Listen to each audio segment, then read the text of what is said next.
The Burgess Animal Book for Children by Thornton W. Burgess. Chapter 20. Four Busy Little Miners.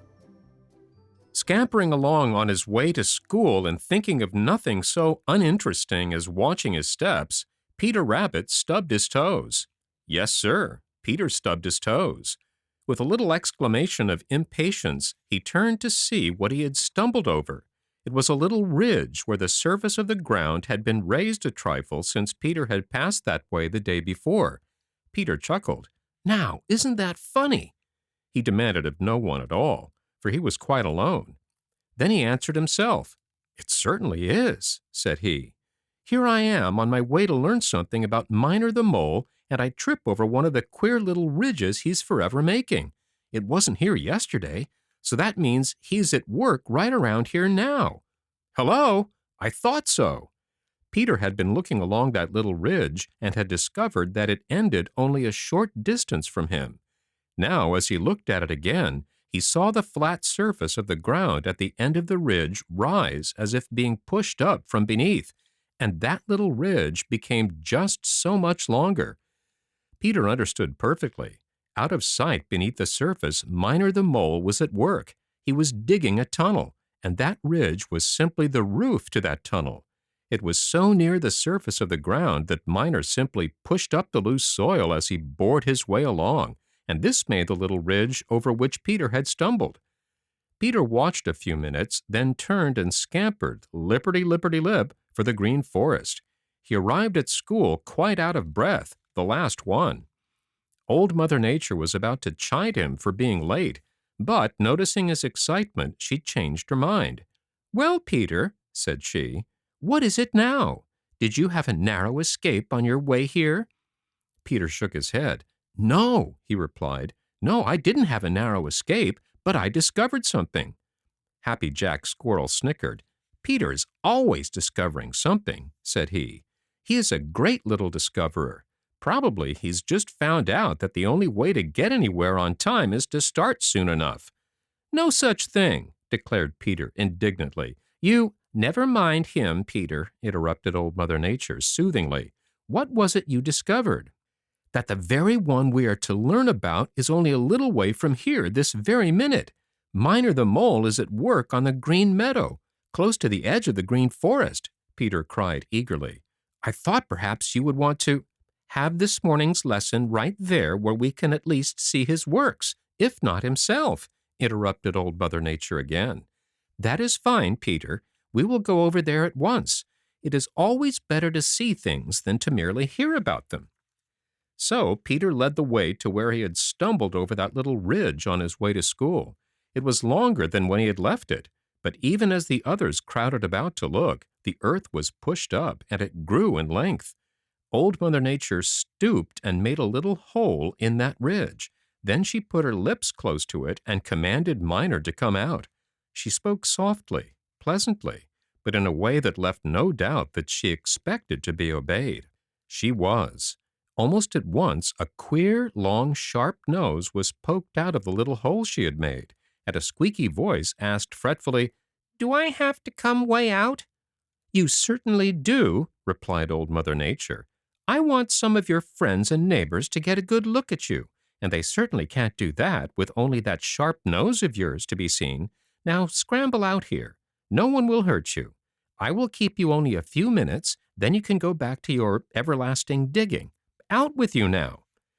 While the others gathered in a little circle close about that hole, there scrambled into view one of the queerest little fellows in all the great world.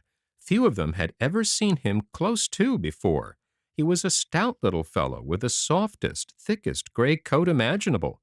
He was about 6 inches long and had a funny, short, pinkish-white, naked tail that at once reminded Peter of an angleworm. His head seemed to be set directly on his shoulders, so that there was no neck worth mentioning. His nose was long and sharp and extended far beyond his mouth. Neither ears nor eyes were to be seen. Striped Chipmunk at once wanted to know how Miner could see. "He doesn't see as you do," replied Old Mother Nature. "He has very small eyes, tiny things which you might find if you should part the fur around them, but they are of use only to distinguish light from darkness. Miner hasn't the least idea what any of you look like. You see, he spends his life underground, and of course he has no use for eyes there. They would be a nuisance, for the dirt would continually be getting in them if they were any larger than they are, or were not protected as they are. If you should feel of Miner's nose, you would find it hard. That is because he uses it to bore with in the earth. Just notice those hands of his. At once, everybody looked at Miner's hands. No one had ever seen such hands before. The arms were short, but looked very strong. The hands also were rather short, but what they lacked in length, they made up in width, and they were armed with long, stout claws. But the queer thing about them was the way he held them. He held them turned out. His hind feet were not much different from the hind feet of the mouse family. Miner was plainly uncomfortable. He wriggled about uneasily, and it was very clear that he was there only because Old Mother Nature had commanded him to be there, and that the one thing he wanted most was to get back into his beloved ground. Old Mother Nature saw this and took pity on him. She picked him up and placed him on the ground where there was no opening near. "Now, Miner," said she, "your friends and neighbors have had a good look at you, and I know just how uncomfortable you feel. There is but one thing more I'll ask of you. It is that you will show us how you can dig. Johnny Chuck thinks he's a pretty good digger. Just show him what you can do in that line." Miner didn't wait to be told twice. The instant Old Mother Nature stopped speaking, he began to push and bore into the earth with his sharp nose. One of those great spade-like hands was slipped up past his face, and the claws driven in beside his nose. Then it was swept back, and he loosened the earth with it. The other hand was used in the same way. It was quite plain to everybody why they were turned out in the way they were. There was nothing slow about the way Miner used that boring nose and those shoveling hands. Peter Rabbit had hardly time for a half-dozen long breaths before Miner the Mole had disappeared. "Some digging!" exclaimed Peter.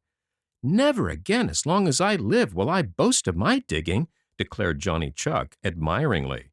From the point where Miner had entered the ground, a little ridge was being pushed up, and they watched it grow surprisingly fast as the little worker under the sod pushed his tunnel along in the direction of his old tunnels. It was clear that he was in a hurry to get back where he could work in peace. "What a queer life!" exclaimed Happy Jack Squirrel. "He can't have much fun.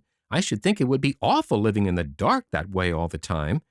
"You forget that he cannot see as you can, and so prefers the dark," replied Old Mother Nature. "As for fun, he gets that in his work. He is called Miner because he lives in the ground and is always tunneling." "What does he eat? The roots of plants?" asked Jumper the Hare. Old Mother Nature shook her head. "A lot of people think that," she said, "and often Miner is charged with destroying growing crops, eating seed corn, etc. That is because his tunnels are found running along the rows of plants. The fact is, Miner has simply been hunting for grubs and worms around the roots of those plants.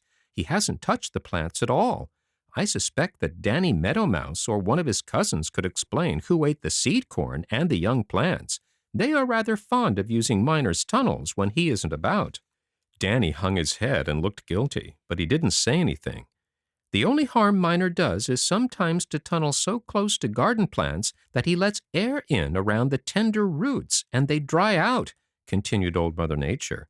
"His food consists almost wholly of worms, grubs, and insects, and he has to have a great many to keep him alive. That is why he's so active. Those tunnels of his, which seem to be without any plan, are made in his search for food. He is specially fond of angleworms. As a matter of fact, he is a useful little fellow. The only time he becomes a nuisance to man is when he makes his little ridges across smooth lawns. Even then, he pays for the trouble by destroying the grubs in the grass roots, grubs that in their turn would destroy the grass. When you see his ridges, you may know that his food is close to the surface. When in dry or cold weather the worms go deep in the ground, Miner follows, and then there is no trace of his tunnels on the surface. Night and day are all the same to him. He works and sleeps when he chooses. In winter he tunnels below the frost line. You all noticed how dense his fur is. That is so the sand cannot work down in it. His home is a snug nest of grass or leaves in a little chamber under the ground, in which several tunnels offer easy means of escape in case of sudden danger. "Has Miner any near relatives?" asked Peter Rabbit. "Several," replied Old Mother Nature. "All are much alike in habits. One who lives a little farther north is called Brewer's Mole, or the hairy-tailed mole. His tail is a little longer than Miner's and is covered with fine hair. The largest and handsomest member of the family is the Oregon Mole of the Northwest. His coat is very dark and his fur extremely fine. His ways are much the same as those of Miner, whom you have just met, excepting that when he is tunneling deep in the ground, he pushes the earth to the surface after the manner of Grubby Gopher, and his mounds become a nuisance to farmers. When he is tunneling just under the surface, he makes ridges exactly like those of his eastern cousin. But the oddest member of the mole family is the star-nosed mole. He looks much like Miner, with the exception of his nose and tail. His nose has a fringe of little fleshy points, 22 of them, like a many-pointed star. From this he gets his name.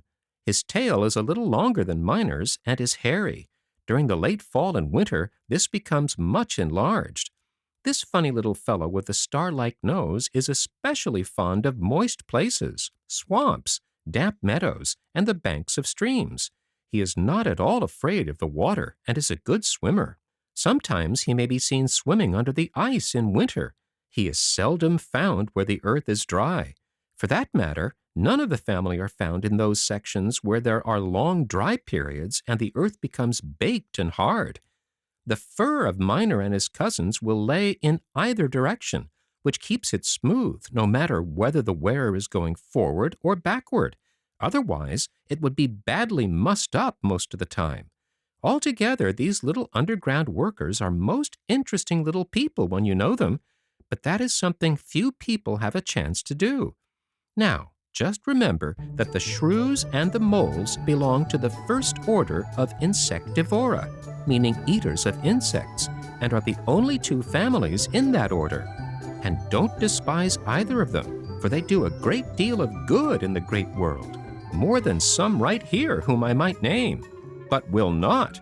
School is dismissed.